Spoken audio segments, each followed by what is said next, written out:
The Arizona sun beat down mercilessly on Copper Creek's main street, turning the dust into a fine powder that clung to everything like regret. Sarah Coleman stood at her kitchen window, watching Sheriff Jake Morrison approach her small house with that familiar, determined stride that made her stomach tighten. 6 months had passed since her husband Thomas died in the mine collapse, and Jake had been calling on her with increasing frequency, his intentions as clear as the desert sky. "Sarah, honey, you in there?" Jake's voice boomed through the thin wooden door, accompanied by 3 sharp knocks that seemed to shake the entire frame. She smoothed her black morning dress and opened the door, forcing a smile that didn't reach her eyes. Jake stood there, hat in hand, his badge catching the afternoon light. At 35, he was a handsome man with broad shoulders and steel-grey eyes, but there was something in his manner that always made Sarah feel like she was being herded rather than courted. "Sheriff Morrison," she said, stepping back to let him enter. "What brings you by today?" "Jake, please, we've been through this." He moved past her, his presence filling the small room. "I came to check on you. Mrs. Hartwell mentioned she saw you at the general store looking mighty pale yesterday." Sarah's jaw tightened. She should have known the town's self-appointed watchdogs would report her every movement to Jake. "I'm managing just fine, thank you." "Course you are. You're a strong woman, Sarah. But strength don't mean you have to carry everything alone." He settled into Thomas's old chair without invitation, making himself at home in a way that set her teeth on edge. "I've been thinking, it's been 6 months now. Decent morning time. Folk are starting to talk about your situation." "My situation?" Sarah's voice carried a warning edge that Jake either didn't notice or chose to ignore. "A young widow, alone, no children to speak of. It ain't natural, Sarah. It ain't safe." He leaned forward, his eyes intense. "You know how I feel about you. Have for years. Even when poor Thomas was alive. I'm prepared to take care of you proper-like. Make you my wife." The words hit Sarah like a slap. She turned away, staring out the window at the endless expanse of desert beyond the town. "Jake, I appreciate your concern, but I'm not ready for such talk. When will you be ready?" His voice had hardened, taking on the tone he used with unruly drunks at the saloon. "You can't mourn forever, Sarah. Thomas is dead and buried. The living got to keep living." Sarah whirled around, her green eyes flashing. "Don't you dare tell me how long to mourn my husband. You didn't know Thomas the way I did. You didn't love him." Jake stood abruptly, his chair scraping against the wooden floor. "No, I didn't love him, but I love you, and I'm tired of watching you waste away in this house like some kind of ghost. You need a man to take care of you, to protect you. These are dangerous times, Sarah. Apache raids getting closer to town every month. Just last week, they hit the Patterson Ranch. I can take care of myself." "Can you?" Jake stepped closer, his voice dropping to almost a whisper. "Can you really? Because from where I'm standing, you look like a woman who's barely hanging on. Look at yourself, Sarah. When's the last time you really ate a proper meal? When's the last time you smiled, really smiled?" Sarah's hand instinctively went to her cheek, suddenly aware of how hollow it must feel beneath her fingers. Jake was right about one thing. She had been barely surviving, moving through each day like she was walking underwater. But it wasn't grief that was drowning her. It was suffocation. The weight of everyone's expectations, their constant watching and judging, their certainty about what was best for her life. "I need time," she said finally. Jake's expression softened, but there was still steel underneath. "I'm a patient man, Sarah, but my patience ain't endless. The town council's been asking questions about you, about whether a woman alone can really hold on to property like this, about whether it's proper." The threat was veiled but unmistakable. Sarah felt her heart begin to race, but she kept her voice steady. "Are you threatening me, Sheriff? I'm protecting you. From them, from yourself, from whatever's coming." He moved to the door, then paused with his hand on the handle. "There's talk of Apache war parties moving through the area. Chief Cochaise's son has been seen with a band of warriors just 2 days' ride from here. You can't face that alone, Sarah. Think about what I'm offering." After he left, Sarah sank into the chair he'd vacated, still warm from his body. Through the window, she could see him stopping to talk with Mrs. Hartwell, probably getting another report on her activities. The invisible net around her felt tighter than ever. That night, as thunder rolled across the desert and the first drops of an autumn storm began to fall, Sarah stood on her porch and looked toward the mountains where the Apache made their homes. She thought about freedom, about what it might feel like to breathe without permission, to make choices without a committee of busybodies weighing in on her life. She had no idea that in those same mountains, a young Apache warrior named Aiyana was also looking toward town, thinking about the pale-haired woman he'd glimpsed at the creek that morning, and wondering why she looked so much like a caged bird. 3 days after Jake's ultimatum, Sarah found herself at Willow Creek before dawn, desperate for solitude away from the town's prying eyes. The storm had passed, leaving the air crisp and clean, and for the first time in months she felt like she could breathe properly. She knelt by the water's edge, cupping the cold stream in her hands and splashing it on her face, letting the shock of it wake her fully. That's when she heard the soft whinny of a horse behind her. Sarah froze, her heart hammering against her ribs. Slowly, she turned to find a young Apache warrior sitting motionless on a paint horse not 20 feet away. He was perhaps 25, with long black hair adorned with small feathers and traditional beadwork. His dark eyes held hers with an intensity that should have terrified her, but instead filled her with a strange calm. "You come here often," he said in careful English, his voice low and melodious. Sarah's mouth went dry. She should run, should scream, should do any number of things the townspeople had drilled into her about encounters with Apache. Instead, she found herself studying his face. Strong cheekbones, gentle eyes that held no menace, and a mouth that looked like it knew how to smile. Yes, she managed. "I didn't know anyone else knew about this place. My people have known this water for many generations. We call it Place of Healing Tears." He dismounted with fluid grace, keeping his movements slow and non-threatening. "You have many tears, White Dove." The name caught her off guard. "White Dove? Your hair catches sunlight like dove wings. Your spirit, it is trapped like dove in cage." He gestured toward town. "The man with metal star on chest. He builds cage around you." Sarah's breath caught.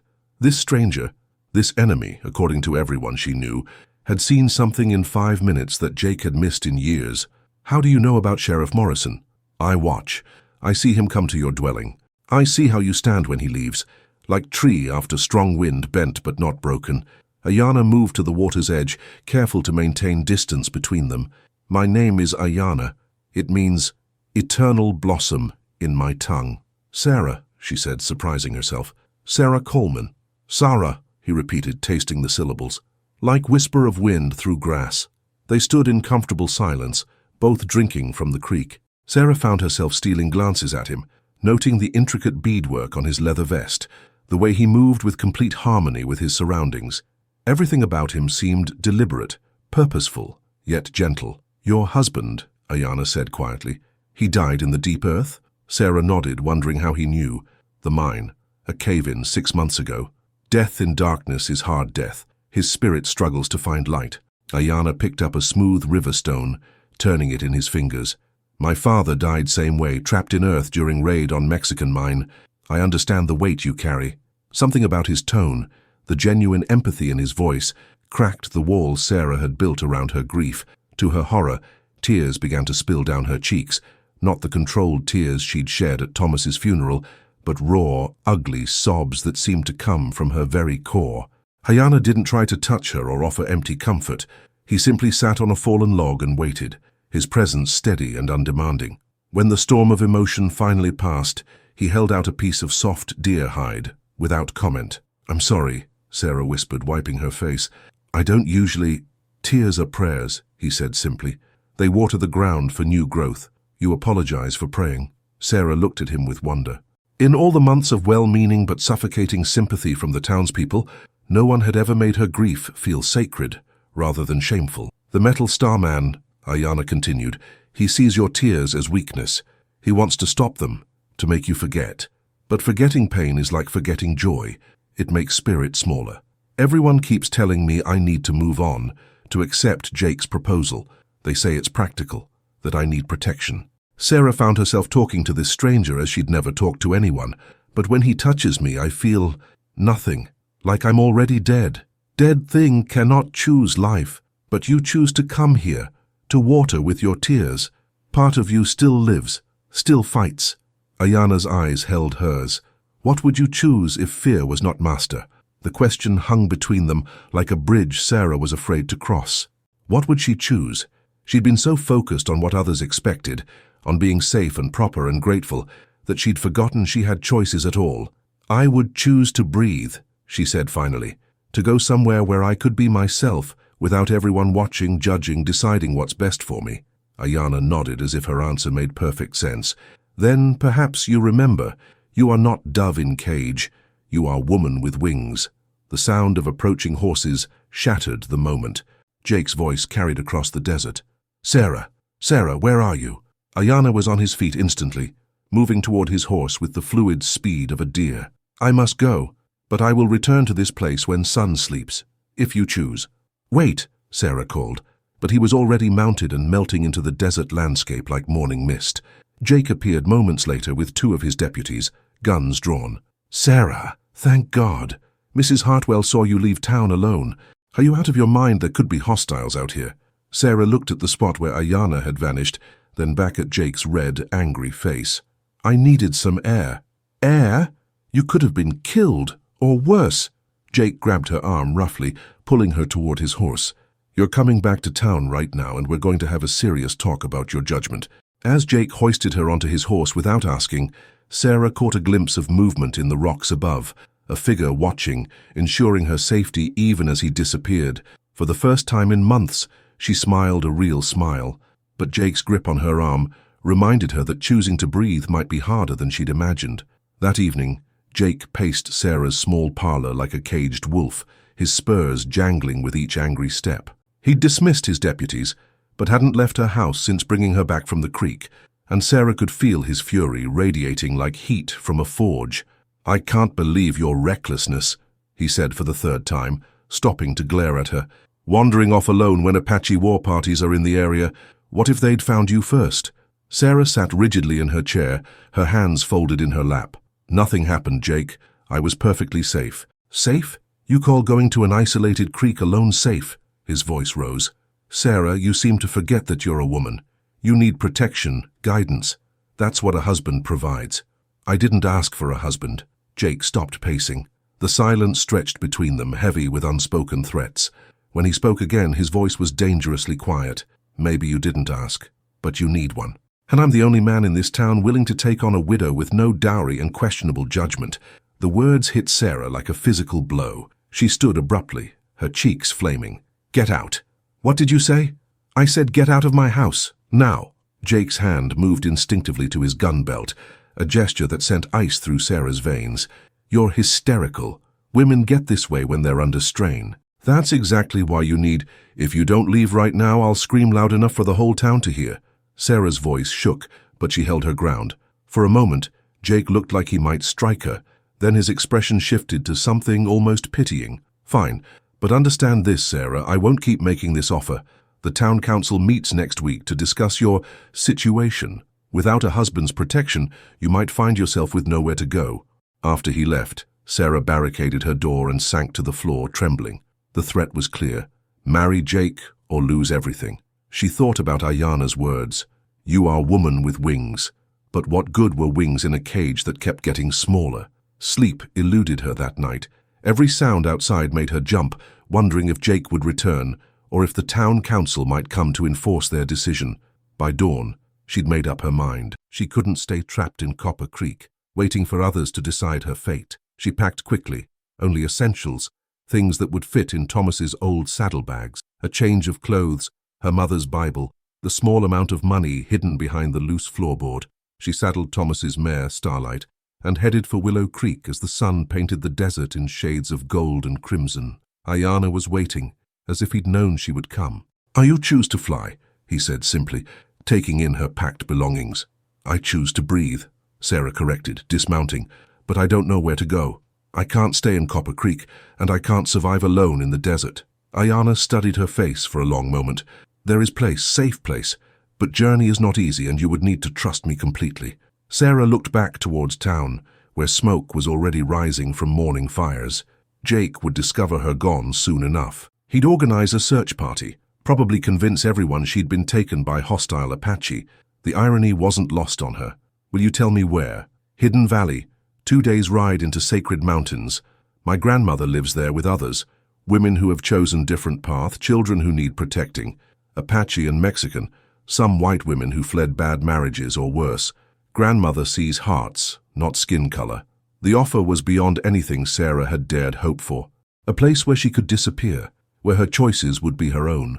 But accepting meant crossing a line she could never uncross. "If I go with you, everyone will think I was taken captive. Truth sometimes hides in lies," Aiyana said gently. If that lie keeps you safe, protects you from Metal Starman's anger, perhaps it serves purpose. Sarah thought about Jake's rage when he discovered her gone, his certainty that Apache had taken her, the search party, the assumptions, the story that would be told and retold until it became accepted truth. In a way, it would be easier for everyone. Jake could play the grieving would-be husband. The town could mourn another victim of Apache raids, and she could simply disappear. "There's something you should know," she said quietly. "Sheriff Morrison, he's not a man who lets go of what he considers his. He'll never stop looking for me. Then we make sure he looks in wrong places." Aiyana's eyes held a steely determination that reminded Sarah he was a warrior as well as a gentle soul. "But choice must be yours, Sarah. Once we leave this place, there is no returning to life you knew." Sarah mounted Starlight and looked one last time toward Copper Creek. Somewhere in that cluster of buildings was everything she'd ever known. Her home, her memories of Thomas, the life everyone expected her to live. But also waiting there was Jake's possessive love, the suffocating concern of neighbors, and a future mapped out by others. "I choose to fly," she said firmly. They rode east toward the rising sun, leaving clear tracks that would lead any searchers in the opposite direction from their true destination. Around midday, Aiyana led her across a rocky creek that would hide their trail, then doubled back through canyon passages that seemed to exist only for him. As they climbed higher into the mountains, Sarah felt something she hadn't experienced in months, hope. The air grew thinner and cleaner, the endless sky opened above them, and with each mile, the invisible chains that had bound her in Copper Creek fell away. That night, as they camped under stars brighter than any she'd ever seen, Sarah realized she was no longer the grieving widow everyone pitied. For the first time in her adult life, she was simply herself, making her own choices, following her own path. But back in Copper Creek, Jake Morrison stared at her empty house and swore an oath that would echo across the desert for months to come. He would find Sarah Coleman and bring her home, no matter what it took or who got in his way. The hidden valley revealed itself like a secret whispered by the mountains themselves. As Aiyana led Sarah through a narrow passage between towering red cliffs, the rocky walls suddenly opened into a lush paradise that took her breath away. A crystal stream wound through green meadows dotted with wildflowers, while ancient cottonwoods provided shade for a small village of traditional Apache dwellings, mixed with simple adobe structures. "Welcome to Place of New Beginnings," Aiyana said softly, dismounting near a spring that bubbled up from the earth like liquid silver. An elderly Apache woman emerged from the largest dwelling, her weathered face creased with wisdom and kindness. Her gray hair was braided with colorful ribbons, and her dark eyes held the depth of someone who had seen much sorrow, but chose joy. This had to be Aiyana's grandmother. "Grandmother," Aiyana said in Apache, then switched to English for Sarah's benefit. "This is Sarah, the woman I told you about. The dove who chose to fly." The old woman studied Sarah with eyes that seemed to see straight through to her soul. "I am Nalnish," she said in accented but clear English. "It means, she who survives. You run from man who would cage you, yes?" Sarah nodded, suddenly feeling exposed and vulnerable. "I didn't know where else to go. Here is good place for healing, for remembering who you are before world tells you who to be." Nalnish gestured toward the village. "We have others like you. Come, meet your new family." Over the following days, Sarah discovered that the valley was indeed home to women who had chosen different paths. There was Maria, a young Mexican woman who'd fled an arranged marriage to a cruel man twice her age. Aiyana, a half Apache, half Spanish woman whose husband had beaten her until she feared for her life. And surprisingly, there was Ruth, a white woman from Kansas who'd run away with her 2 children after her husband tried to sell their daughter to pay gambling debts. "We all came here broken," Ruth explained one evening as they sat around the communal fire. "But Nalnish teaches us that broken things can be made stronger when they heal." Sarah threw herself into the rhythm of valley life. She learned to weave baskets from willow branches, to gather medicinal herbs with Nalnish, and to cook over an open fire. The work was hard but satisfying in a way her pampered life in Copper Creek had never been. Here her contributions mattered, her voice was heard, and her choices were respected. But it was her growing closeness to Aiyana that truly transformed her. Unlike Jake's demanding courtship, Aiyana's attention was gentle and patient. He taught her to read the desert's moods, to find water in seemingly barren places, and to move through the wilderness as silently as shadow. More importantly, he listened, really listened. When she spoke about her dreams, her fears, her hopes for a future she was only beginning to imagine. "In my people's way," he told her one afternoon as they gathered pine nuts on the mountainside, "love is not ownership. It is two spirits choosing to walk same path while remaining free." Sarah paused in her work, struck by the profound difference between his words and every marriage she'd ever witnessed. The white world doesn't see it that way. White world fears many things. Fears difference, fears choice, fears women who think for themselves. Aiyana's hand briefly covered hers. "But you are not white world. You are Sarah, who chose to fly." As autumn deepened into winter, Sarah realized she was falling in love, not with the desperate, grasping need she'd felt for Thomas, or the resigned acceptance she'd contemplated with Jake, but with a deep, soul-level recognition that she'd found her true partner. Aiyana felt it too. She could see it in the way his eyes followed her movements, in the gentle way he brushed snow from her hair after their morning walks. Their first kiss came during the season's first real snowfall, as they stood watching the flakes dance in the firelight outside Nalnish's dwelling. It was soft and sweet and full of promise, everything Sarah had never known she wanted. "I love you," she whispered against his lips, the words coming as naturally as breathing. "And I love you, my brave dove," he replied. "Will you be my wife in the Apache way?" Sarah's heart soared. Yes. The ceremony took place under the full moon in late December, with the entire valley community gathered to witness their union. Nalnish performed the ritual, binding their hands with a cord woven from their own hair while speaking blessings in Apache. It was simple, beautiful, and utterly right in a way no church wedding could have been. That night, as Sarah lay in Aiyana's arms in their own dwelling, she marveled at how completely her life had changed. 6 months ago, she'd been a grieving widow, trapped by other people's expectations. Now she was a wife by choice, a valued member of a community that celebrated her strength rather than fearing it. But even in her happiness, Sarah sometimes woke at night with a chill of premonition. Jake Morrison wasn't the kind of man to simply give up and move on. Somewhere out there in the wider world, she knew he was still searching, still convinced that she belonged to him. Those fears seemed distant, however, as winter settled over the valley like a protective blanket. Here in her hidden paradise, surrounded by love and acceptance, Sarah felt truly safe for the first time in her adult life. She had no way of knowing that down in Copper Creek, Jake had finally received word from a trading post about an Apache warrior seen with a white woman answering Sarah's description, or that he was already planning the rescue mission that would bring armed men into the sacred mountains, searching for a captive who had never existed. The spring would bring more than wildflowers to the valley.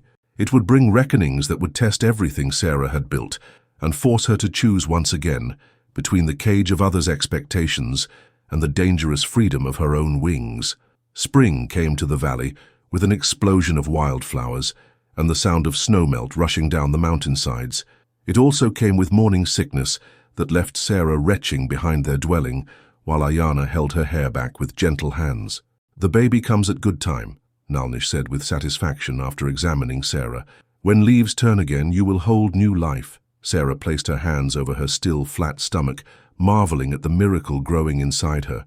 A child conceived in love and freedom, who would grow up in a world where differences were celebrated rather than feared. She and Aiyana spent hours planning their future, choosing names that honored both their cultures, dreaming of the stories they would tell their son or daughter. But their peaceful joy was shattered on a warm April morning when young Miguel, the valley's scout, came galloping in with urgent news. "Armed men approach from the south," he called out in Spanish, then English. "Many riders, well armed. They search for something." Sarah's blood turned to ice. She knew with absolute certainty who led those riders. "How many?" Aiyana asked, already moving toward his weapons. 20, maybe more. They have Apache guides, turncoats who work for army." Nalnish's face hardened. "They must not find the valley. Too many depend on this sanctuary." The community mobilized with practiced efficiency. Children and elderly were moved to hidden caves deeper in the mountains, while the men prepared defensive positions. But Sarah knew that fighting would only confirm Jake's worst assumptions about savage Apache kidnapping innocent white women. "I have to go to them," she said quietly. Aiyana whirled to face her. "No, absolutely not. If I don't, they'll keep searching. They'll find the valley eventually and people will die. Innocent people who only wanted to live free." Sarah's voice strengthened with resolve. "This is my fault, Aiyana. I brought this danger here. "You brought nothing but joy and light," he said fiercely. "I won't let you sacrifice yourself to that man's jealousy." "It won't be sacrifice. It will be choice. My choice." Sarah took his hands in hers. "I'm not the same woman who ran away 8 months ago. Jake can't cage someone who knows she has wings." Nalnish had been listening silently. Now she stepped forward and placed a weathered hand on Sarah's shoulder. "The child," she said simply. "What of the child?" Sarah's hands moved protectively to her stomach. The timing was unmistakable. She'd been in the valley for 4 months, married to Aiyana for 3. Anyone could do the mathematics, but that was exactly what she was counting on. "The child will be the key to everything," she said. 2 hours later, Sarah rode Starlight down the mountain path toward Jake's search party, her heart hammering, but her resolve absolute. She'd left her Apache clothing behind, instead wearing the torn and dirty dress she'd arrived in, artfully arranged to suggest months of captivity. Her hair hung loose and tangled, her face deliberately smudged with dirt. Jake saw her first, standing in his stirrups and shouting her name with a mixture of relief and rage that echoed off the canyon walls. He spurred his horse toward her, followed by his posse of grim-faced townsmen and the Apache scouts who'd sold their knowledge for army gold. "Sarah! My God! Sarah!" Jake leaped from his horse before it had fully stopped, crushing her in an embrace that felt more like a trap closing around her. "Are you hurt? What did they do to you?" I'm alive," Sarah said, allowing her voice to shake with what Jake would interpret as trauma. "I escaped. I've been trying to find my way back for days." Jake held her at arm's length, his eyes scanning her body for injuries. When his gaze lingered on her midsection, still flat enough to hide her condition, Sarah saw the exact moment when suspicion bloomed in his mind. "How long were you with them?" His voice was carefully controlled. "I don't know. Months." It all blurred together. Sarah let tears come, though they weren't for the reasons Jake assumed. "Jake, I just want to go home." The ride back to Copper Creek passed in a blur of dust and heat. Sarah sat in front of Jake on his horse, enduring his possessive arm around her waist and his whispered promises that he'd never let anyone hurt her again. Behind them, she could hear the men talking in low voices about what should be done to the Apache in retaliation, their words making her sick with fear for Aiyana and his people. The town's reception was everything she'd expected and dreaded. Women wept over her ordeal while men spoke darkly of revenge. The doctor examined her privately and confirmed what she already knew. She was with child, about 2 months along by his reckoning, which would place conception during her captivity. That evening, Jake sat across from her in her kitchen, his face grave. "There's something we need to discuss, Sarah. The doctor told me about your condition." Sarah kept her eyes downcast, the picture of shame and trauma. "I know. Whose is it?" The question came out flat and hard. Sarah looked up at him with all the pain and defiance she could muster. "Does it matter? Would you rather I'd died pure than lived tainted?" Jake's jaw worked as he struggled with competing emotions, possessiveness, disgust, and something that might have been genuine concern. "Of course I don't want you dead, but this complicates things. I understand if you don't want me anymore," Sarah said quietly. "If the offer of marriage is withdrawn." For a moment, she thought she'd miscalculated. Jake's face went through a series of expressions before settling on grim determination. "No," he said finally. "What happened wasn't your fault. You're still the woman I love, and I won't let Apache savagery destroy our future." His voice hardened. "We'll marry quickly, quietly. The child will be born early, as these things sometimes happen. Anyone who says different will answer to me." Sarah felt a mixture of relief and revulsion. Jake's solution was exactly what she'd hoped for, a way to protect her child while maintaining the fiction of her captivity. But hearing him dismiss her love for Aiyana as savage brutality made her want to scream the truth. Instead, she nodded gratefully. "Thank you, Jake. I don't deserve your kindness. You deserve to be protected, to be safe. That's what marriage is for." They were wed the following week in a small ceremony at the church, with only a few close friends as witnesses.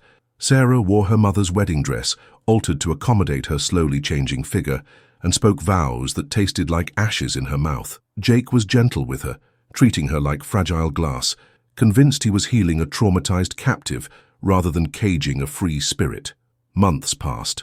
Sarah played the role of recovering victim turned grateful wife, while inside she counted the days until she could hold Aiyana's child in her arms. She endured Jake's possessive attention, the town's pitying sympathy, and the constant questions about her ordeal that she deflected with claims of traumatic memory loss.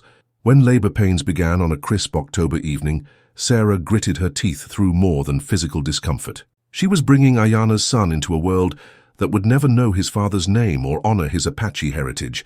The baby was perfect, dark hair like his father's, but green eyes like Sarah's.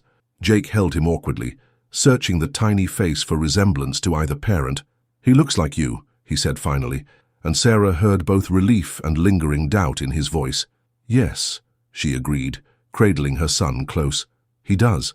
She named him Thomas after her first husband, but in her heart she called him by the Apache name Aiyana had chosen, Naiche, which meant mischief maker. One day, when he was old enough to understand, she would tell him about his real father, about the hidden valley where love conquered fear, about the choice between cages and wings.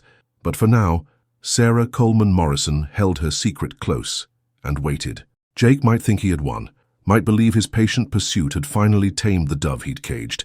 He had no way of knowing that some birds only appear to be captured while they plan their next flight. As she looked down at her son's peaceful face, Sarah smiled for the first time since leaving the valley. This wasn't the end of her story. It was just the beginning of a longer game, one that would take patience, planning, and perfect timing. But she had learned from Aiyana's people that the greatest victories often looked like defeats to those who didn't understand the true battle being fought. One day, when Thomas was old enough to travel and Jake's guard had finally dropped, there would be another journey to a hidden valley where a warrior waited for his wife and child to come home. Until then, Sarah would endure, survive, and plan, not as a victim but as a woman who had chosen love over fear and would choose it again when the time was right.